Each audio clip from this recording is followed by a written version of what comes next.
नमस्कार, स्वागत है आप सभी का सुबह 9 बजे की खबरों के साथ। मैं हूं प्रीति। एक नजर हेडलाइंस पर। भारत और बांग्लादेश के बीच शिखर वार्ता आज। रक्षा, व्यापार और निवेश समेत 25 समझौतों की उम्मीद। द्विपक्षीय संबंध होंगे मजबूत।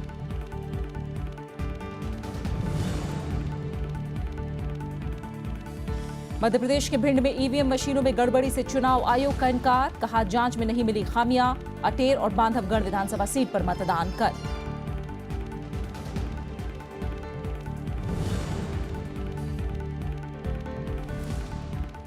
अमेरिका ने सीरिया पर हमले को ठहराया सही। कहा, और हमले के लिए रहे तैयार। रूस ने बताया अंतर्राष्ट्रीय कानून का उल्लंघन। हमले में 9 लोगों की हुई मौत।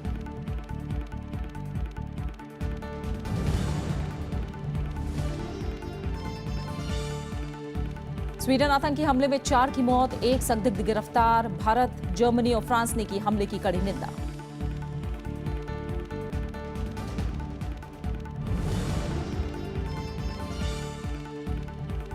डेविस कप मुकाबले में भारत ने उज्बेकिस्तान पर बनाई 2-0 की बढ़त। रामकुमार और प्रज्ञेश ने जीते अपने अपने match. Malaysia open badminton tournament के क्वार्टर फाइनल में हारे अजय जयराम।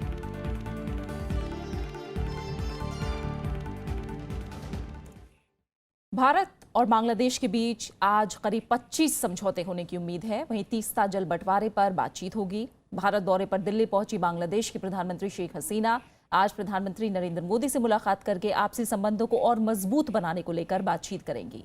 शेख हसीना का राष्ट्रपति प्रणब मुखर्जी और उपराष्ट्रपति मोहम्मद हामिद अंसारी से भी मिलने का कार्यक्रम है। भारत और बांग्लादेश के संबंधों के बीच आज का दिन काफी अहम साबित होने वाला है। प्रधानमंत्री नरेंद्र मोदी और बांग्लादेश की प्रधानमंत्री शेख हसीना की आज औपचारिक मुलाकात और फिर होने वाली शिखर वार्ता में कई समझौतों की उम्मीद है।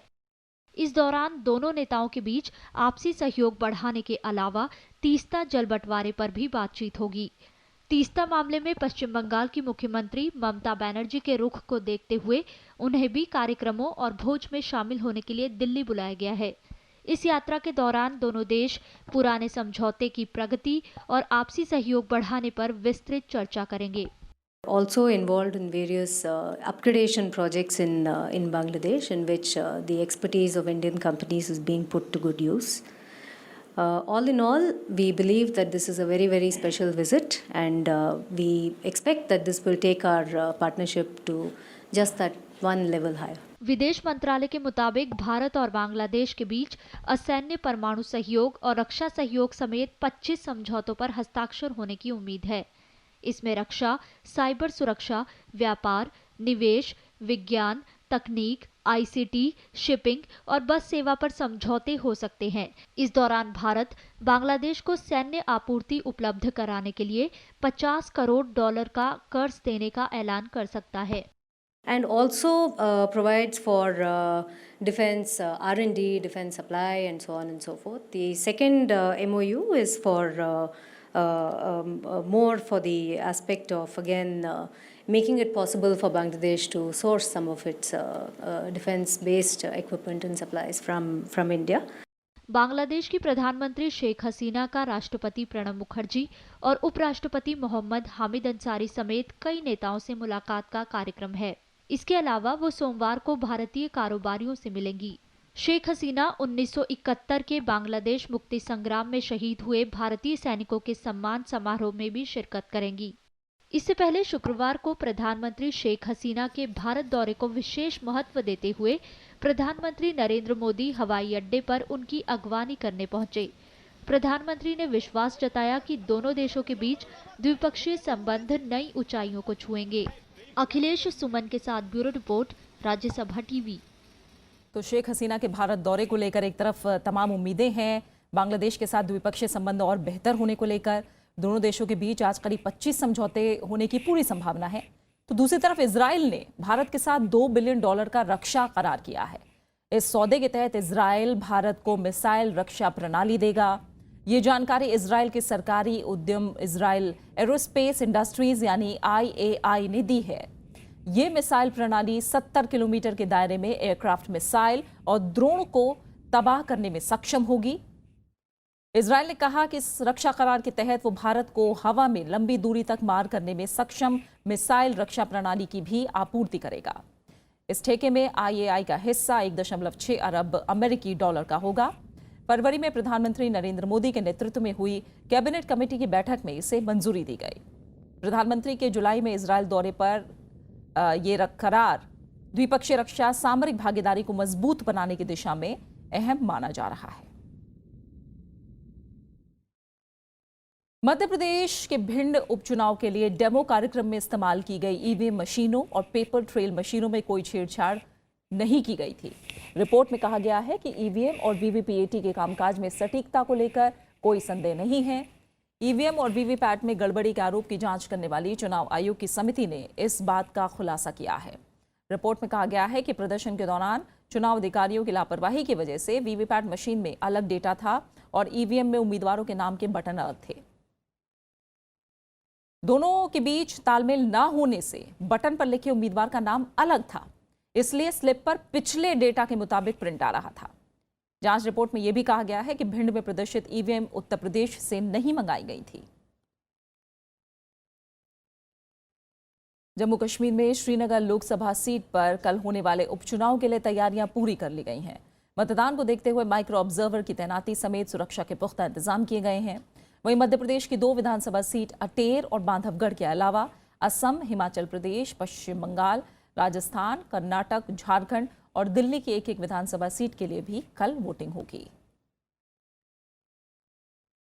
अलवर मामले में राज्यसभा में विपक्ष ने सरकार पर सदन को गुमराह करने का आरोप लगाया। वहीं राजस्थान सरकार ने गृह मंत्रालय को रिपोर्ट भेज दी है। इसमें आरोपियों को पकड़ने के लिए विशेष टीम बनाने की बात कही गई है।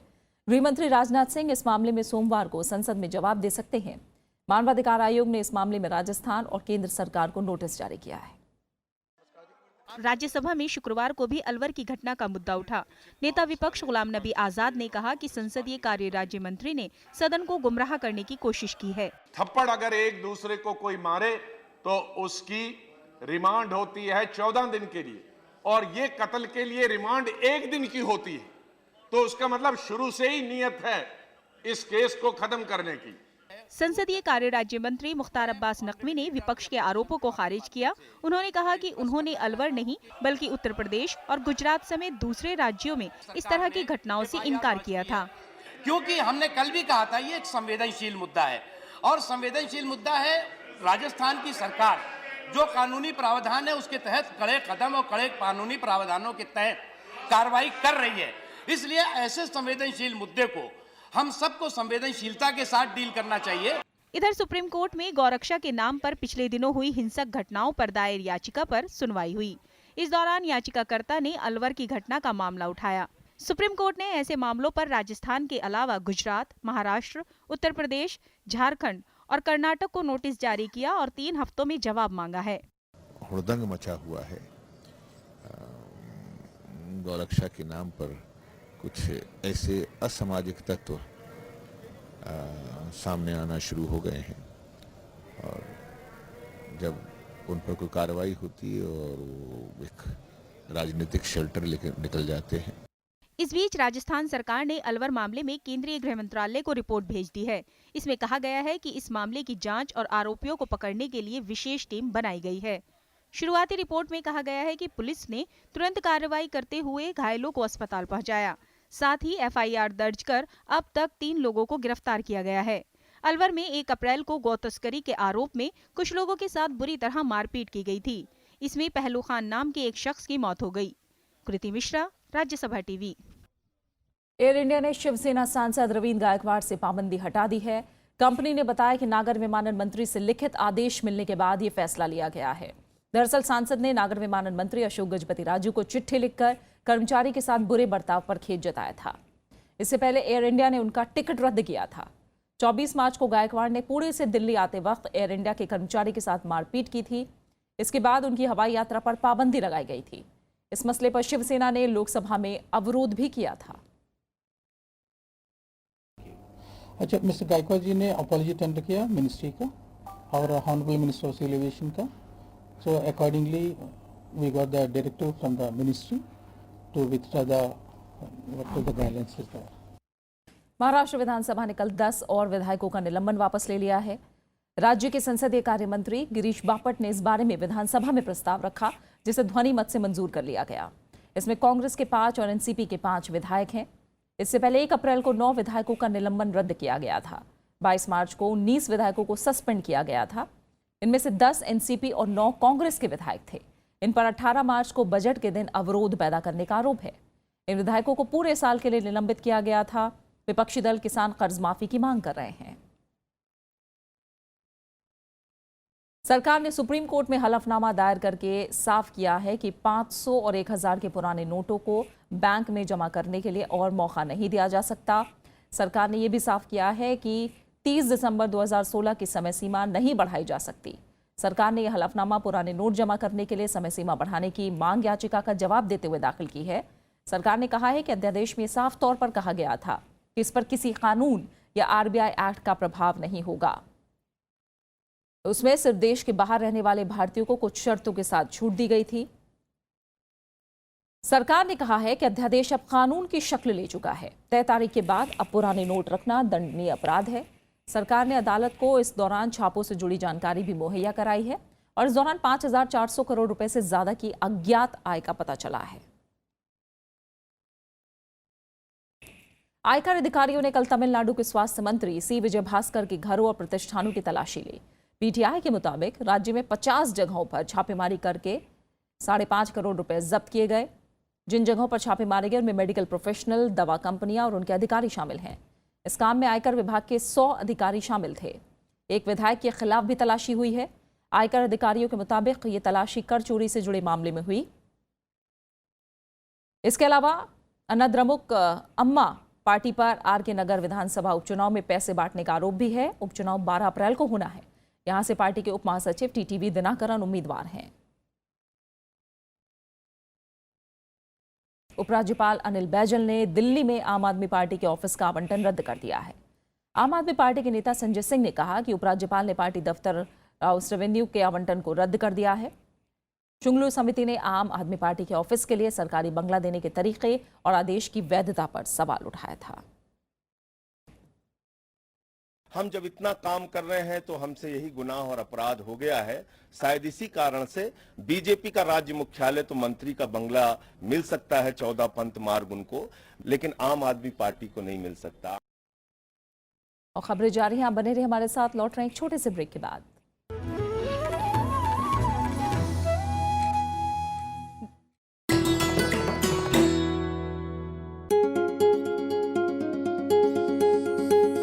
ऐतिहासिक शहर हैदराबाद और हैदराबाद में मौजूद मशहूर चार मीनार। सदियों से हैदराबाद की पहचान रही चार मीनार को 1591 में मोहम्मद कुली कुतुब शाह ने बनवाया था। इस इमारत में 4 विशाल मीनारें हैं। ये मीनारें एक मेहराब से जुड़ी हुई हैं। ये मेहराबें मीनार को सहारा भी देती हैं। चार मीनार की खूबसूरती को देखने के लिए देश विदेश से आते हैं हर साल हजारों पर्यटक।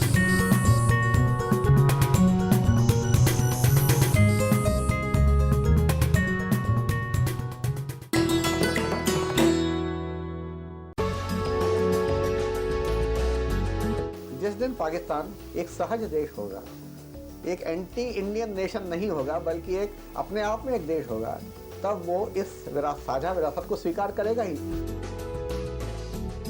राजेंद्र माथुर का लेखन तथ्यपरक और पक्के इतिहास बोध के साथ होता था।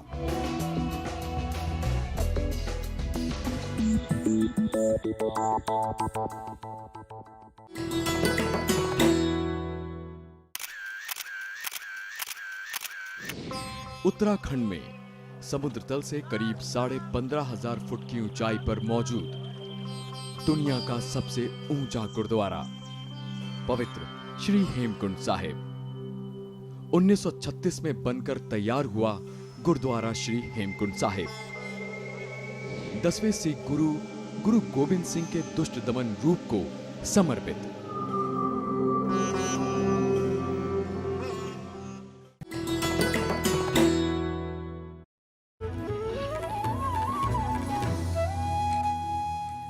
तिब्बती धर्मगुरु दलाई लामा कल अरुणाचल प्रदेश के तवांग पहुंचे। यहां उनका आज से 10 अप्रैल तक मठ में प्रवचन देने का कार्यक्रम है।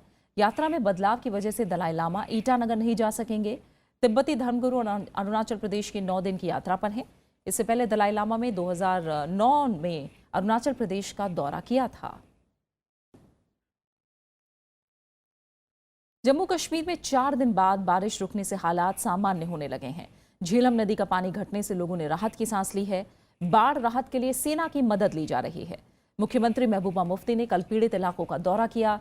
इस बीच प्रधानमंत्री और गृहमंत्री ने मुख्यमंत्री को हर संभव मदद का भरोसा दिया है।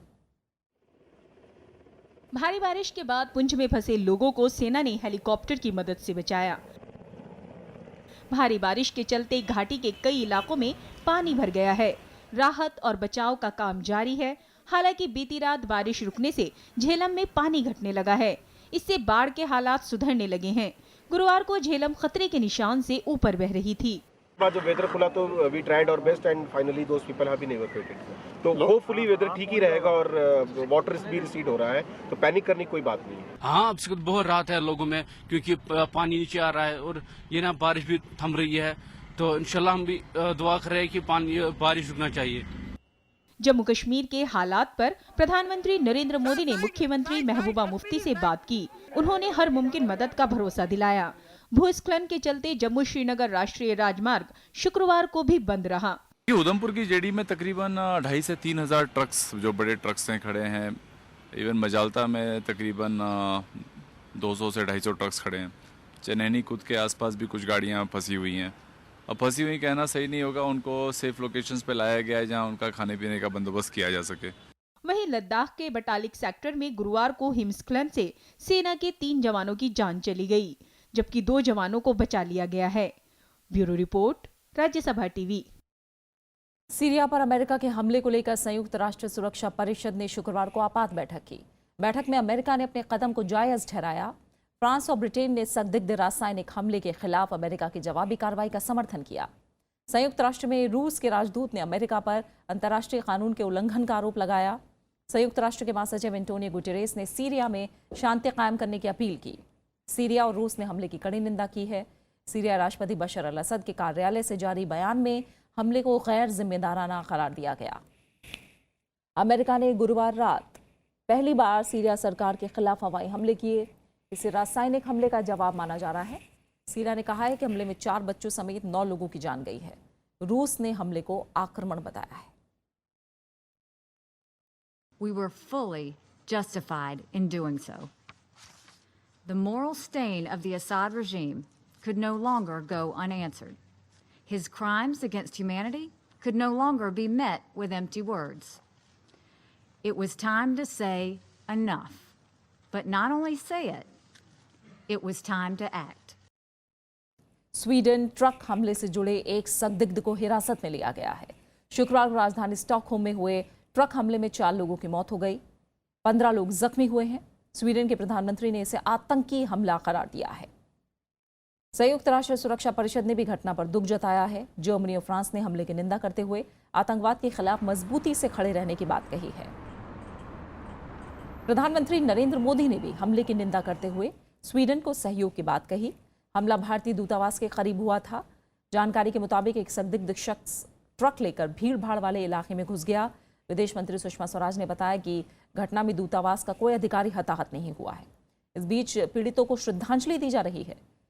हमले के बाद स्टॉकहोम में सुरक्षा कड़ी कर दी गई है। Terrorists want us to be afraid, want us to change our behavior, want us to not live our lives normally. But that is what we're going to do. So terrorism can never defeat Sweden, never. इस साल के राष्ट्रीय film पुरस्कार का ऐलान कर दिया गया है। मराठी फिल्म कासव को सर्वश्रेष्ठ फिल्म चुना गया है।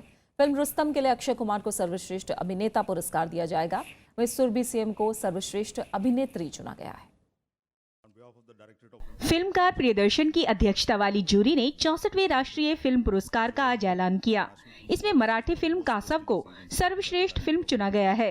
वहीं राजेश मापुस्कर को उनकी मराठी फिल्म वेंटिलेटर के लिए सर्वश्रेष्ठ निर्देशक चुना गया है। नानावटी केस पर बनी फिल्म रुस्तम में बेहतरीन अदाकारी के लिए अक्षय कुमार को सर्वश्रेष्ठ अभिनेता पुरस्कार से सम्मानित किया जाएगा। नीरजा भनोट के जीवन पर बनी फिल्म नीरजा को सर्वश्रेष्ठ हिंदी फिल्म का पुरस्कार मिला है। इसके लिए सोनम कपूर की बेहतरीन अदाकारी का विशेष उल्लेख भी किया गया है। Best Hindi film is Neerja, producer is Fox Star Studios India Private Limited and Ram Madhvani is the director. Best Bengali film Visarjan and producer Mrs Opera and Kaushik Ganguly is the director. Surabhi CM को Malayalam film Minnaminungu the firefly में निभाए उनके किरदार के लिए सर्वश्रेष्ठ अभिनेत्री चुना गया है। वहीं तेलुगु फिल्म सातम नाम भक्ति को लोकप्रिय फिल्म चुना गया है। जायरा वसीम को दंगल फिल्म में बेस्ट सपोर्टिंग एक्ट्रेस का अवार्ड मिला है। शुरुआत इन्ना करी थी पापा, मना कुतिया कह रहा था बबीता ना कमीनी। मराठी फिल्म दशक्रिया के लिए मनोज जोशी को सर्वश्रेष्ठ सहायक अभिनेता चुना गया। वहीं फिल्म पिंक को सामाजिक मुद्दों पर बनी सर्वश्रेष्ठ फिल्म चुना गया है। नागेश कुकनूर की फिल्म धनक को बच्चों के लिए सबसे अच्छी फिल्म चुना गया है। बस चाचा, अब और झूठ नहीं। फिल्म शिवाय को बेस्ट स्पेशल इफेक्ट अवार्ड मिला है। Bureau report, Rajya Sabha TV. Himachal Pradesh के धर्मशाला क्रिकेट स्टेडियम में आज सांसदों और मुंबई के सिने स्टार के बीच क्रिकेट मैच खेला जाएगा। इस मैच का मकसद देश में टीबी की बीमारी के खिलाफ लड़ाई का संदेश देना है। इस मैच में अनुराग ठाकुर, राजीव प्रताप रूडी, टीम इंडिया के पूर्व कप्तान मोहम्मद अजरुद्दीन, राजीव शुक्ला समेत कई नेता सांसदों की टीम में शामिल हैं। वहीं मुंबई हीरो टीम में सोहेल खान, सोनू सूद, आफ्ताब शिवदसानी, रोहित रॉय, बॉबी देओल जैसे बॉलीवुड कलाकार हैं। मैच आज शाम 4 बजे से खेला जाएगा। और संसद सत्र के व्यस्त कार्यक्रम से समय निकालकर सांसद ये मैच खेलेंगे। इस मैच का सीधा प्रसारण राज्यसभा टीवी पर भी होगा। रामकुमार रामनाथन और प्रज्ञेश गुणेश्वरन ने अपने अपने एकल मुकाबले जीतकर भारत को Davis cup Asia Oceania group 1 के मुकाबले में उज्बेकिस्तान पर 2-0 की बढ़त दिलाई है। कल खेले गए मुकाबलों में रामकुमार रामनाथन ने तैमूर इस्माइलोव को 6-2, 5-7, 6-2, 7-5 से हराया। वहीं प्रज्ञेश गुणेश्वरन ने संजार फेजिएव को 7-5, 3-6, 6-3, 6-4 से मात दी। इस्माइलोव ने दाएं पैर की मांसपेशियों में खिंचाव के बावजूद रामकुमार को काफी परेशान किया। रामकुमार को मैच जीतने के लिए बहुत मशक्कत करनी पड़ी। वहीं Malaysia open super series badminton tournament के पुरुष वर्ग में भारत के अजय जयराम की चुनौती भी खत्म हो गई है। क्वार्टर फाइनल में कोरिया के सोन वान हो ने जयराम को सीधे सेटों में हरा दिया। सोन वान हो ने जयराम को 18-21, 14-21 से मात दी। इससे पहले साइना नेहवाल, पीवी सिंधु और वी साई प्रणीत पहले ही दौर में हार कर बाहर हो गए।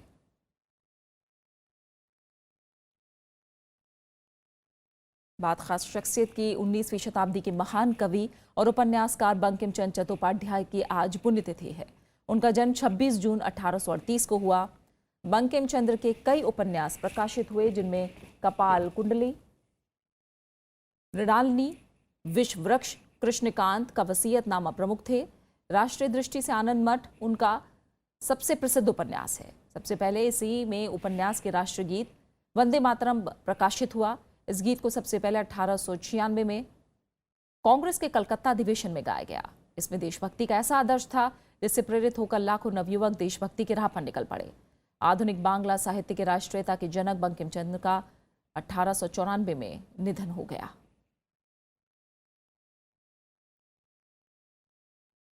भारत में पहले स्वतंत्रता संग्राम के अग्रदूत मंगल पांडे की भी आज पुण्यतिथि है। Mangal Pandey British East India Company में 34वीं बंगाल नेटिव इन्फेंट्री में सिपाही थे। 1857 की क्रांति में मंगल पांडे ने एक ऐसे विद्रोह को जन्म दिया जो जंगल में आग की तरह देश भर में फैल गया। इसके बाद भारत की आजादी की क्रांति लगातार आगे फैलती रही।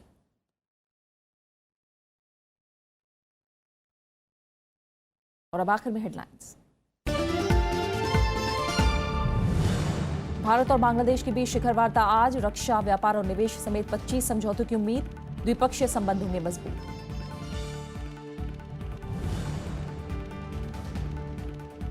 मध्य प्रदेश के भिंड में ईवीएम मशीनों में गड़बड़ी से चुनाव आयोग का इनकार, कहा जांच में नहीं मिली खामियां। अटेर और बांधवगढ़ विधानसभा सीट पर मतदान कल।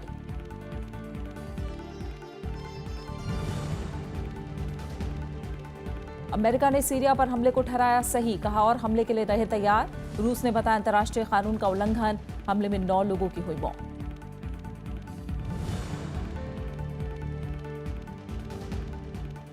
स्वीडन आतंकी हमले में 4 की मौत, 1 संदिग्ध गिरफ्तार। भारत, जर्मनी और फ्रांस ने की हमले की कड़ी निंदा।